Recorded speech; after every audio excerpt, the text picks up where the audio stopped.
Awali aktivitas dan pelayanan Anda melalui renungan pagi Pulang ke Rumah, dituliskan oleh Ellen G. White bersama Pendeta Denny Kanejo. Selamat mendengarkan. Shalom, selamat pagi para pendengar yang setia. Selamat menikmati hari yang baru. Selamat menerima berkat Tuhan melalui audio Renungan Pagi. Renungan Pagi saat ini tanggal 31 Oktober 2020 berjudul Penebusan yang Sempurna. Ayat inti kita terambil di dalam 1 Yohanes 2 ayat yang pertama. Demikian firman Tuhan. Jika seorang berbuat dosa, kita mempunyai seorang pengantara pada Bapa, yaitu Yesus Kristus yang adil. Mari kita ikuti penjelasannya. Yesus adalah pembela kita, imam besar kita, perantara kita. Posisi kita sama seperti orang Israel pada hari penebusan. Ketika imam besar memasuki tempat yang maha suci, mewakili tempat di mana imam besar kita sekarang memohon dan mencurahkan darah pendamaian di atas tutup pendamaian. Tidak ada korban pendamaian yang ditawarkan tanpanya.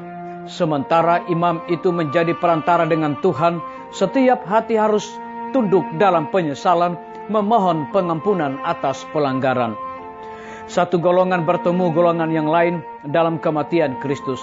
Anak domba disembelih karena dosa-dosa dunia. Imam besar kita yang agung telah membuat satu-satunya pengorbanan yang bernilai dalam keselamatan kita. Ketika dia mempersembahkan dirinya di kayu salib, penebusan sempurna dibuat untuk dosa-dosa umat manusia. Kita sekarang berdiri di pelataran luar, menunggu dan mencari pengharapan yang diberkati Tuhan.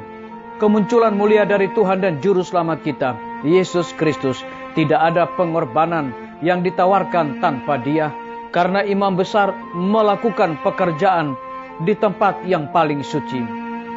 Dalam perantaraannya sebagai pembela kita, Kristus tidak membutuhkan kebajikan seseorang, tidak juga membutuhkan campur tangan orang lain. Dia adalah satu-satunya penanggung dosa, satu-satunya korban penghapus dosa. Doa dan pengakuan harus ditawarkan hanya kepada Dia yang telah masuk satu kali untuk semua orang ke tempat yang paling suci. Ia akan menyelamatkan semua orang yang datang kepadanya dalam iman. Dia pernah hidup untuk membuat permohonan bagi kita. Kristus menyatakan Bapa kepada dunia, dan Dia mewakili di hadapan Allah. Orang-orang pilihan yang di dalamnya Dia telah memulihkan citra moral Allah. Mereka adalah warisannya. Kepada mereka Dia berkata, Dia yang telah melihat aku telah melihat Bapa. Tidak seorang pun mengenal anak selain Bapa, dan tidak seorang pun mengenal Bapa selain anak, dan orang yang kepadanya anak itu berkenan menyatakannya. Tidak ada imam, tidak ada agamawan dapat mengungkapkan Bapa kepada putra atau putri Adam. Kita hanya memiliki satu pembela, satu perantara yang mampu mengampuni pelanggaran. Akankah hati yang kita bersyukur kepadanya memberikan Yesus untuk menjadi pendamaian bagi dosa-dosa kita?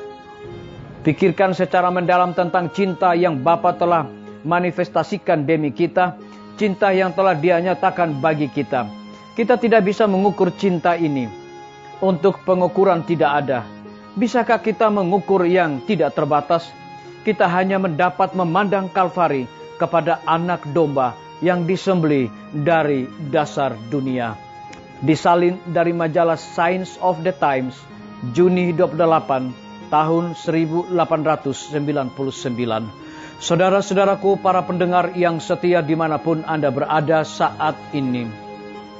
Semoga firman Tuhan hari ini akan menjadi berkat rohani bagi kita semua dalam melakukan aktivitas kita masing-masing. Saya mengajak semua para pendengar yang setia untuk berdoa bersama-sama. Bapa kami yang bersemayam di dalam takhta kerajaan sorga, terpujilah nama-Mu ya Tuhan di pagi hari ini. Oleh karena kebenaran firman-Mu begitu indah dan menuntun hidup kami, agar hidup kami semakin hari boleh sesuai dengan apa yang Tuhan kehendaki. Karena Yesus adalah pembela kita, imam besar kita, perantara kita. Terpujilah nama-Mu ya Tuhan. Saat ini hamba berdoa bagi para tim medis, Tuhan berkati dokter perawat, bidan, dan semua para pekerja kesehatan yang ada di setiap rumah sakit yang ada di Indonesia. Tuhan, curahkanlah hikmat pengetahuan sorga dan dedikasi dari Tuhan, agar mereka dapat memberikan pelayanan yang terbaik di tengah-tengah pandemi saat ini, lebih khusus kepada orang-orang yang terinfeksi wabah corona.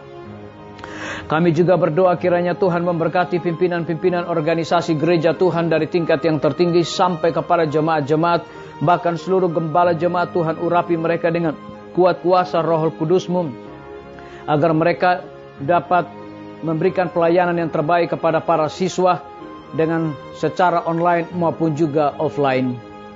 Hamba juga berdoa bagi TNI, Polri, PNS, wira swasta, petani, pedagang, nelayan, tukang grab, dan saudara-saudara kami yang ada di dalam penjara ke dalam tangan kasih dan rahmat Tuhan. Kiranya lawatan Tuhan akan menyertai mereka senantiasa. Kiranya hikmat dan juga kecukupan Tuhan berikan kepada mereka, agar di tengah-tengah pandemi ini mereka selalu merasakan kasih Tuhan dan menjadi berkat di dalam tugas dan tanggung jawab mereka masing-masing. Kami juga berdoa bagi para pendengar yang setia yang berulang tahun di pagi hari ini. Dengan bertambahnya usia yang Tuhan percayakan bagi hidup mereka, mereka selalu bersyukur dan melayani Tuhan senantiasa. Kami juga menyerahkan pemerintah kami dari tingkat yang tertinggi, seperti Bapak Presiden, Wakil Presiden, seluruh menteri-menteri, gubernur-gubernur dan juga wakil, bupati-bupati dan wakil, wali kota dan wakil, camat, lurah, RT, RW di seluruh Indonesia. Kiranya Tuhan curahkan hikmat kepada mereka, agar dapat menjalankan roda pemerintahan di tengah-tengah pandemi saat ini boleh sesuai dengan kehendak-Mu ya Tuhan. Dan lebih daripada itu, kiranya gejolak yang terjadi saat sekarang ini dapat diatasi oleh pihak pemerintah dengan hikmat dan kasih setia-Mu ya Tuhan.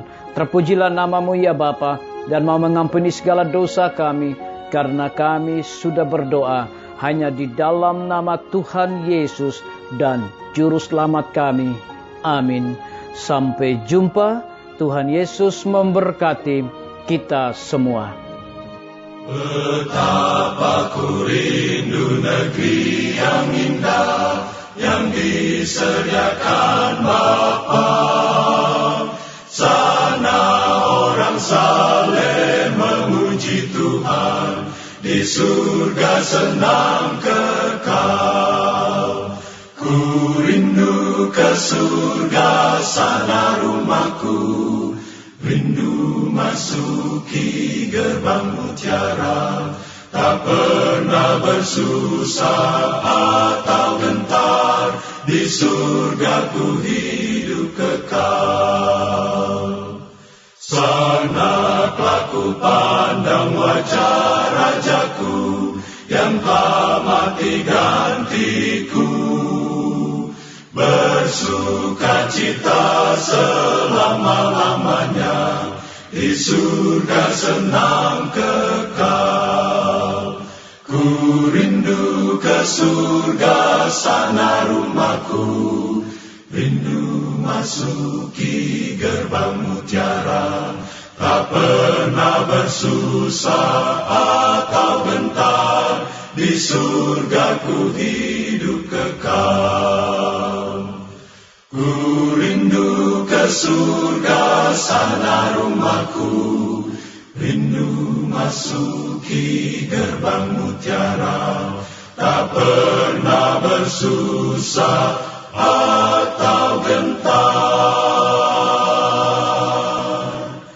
di surga ku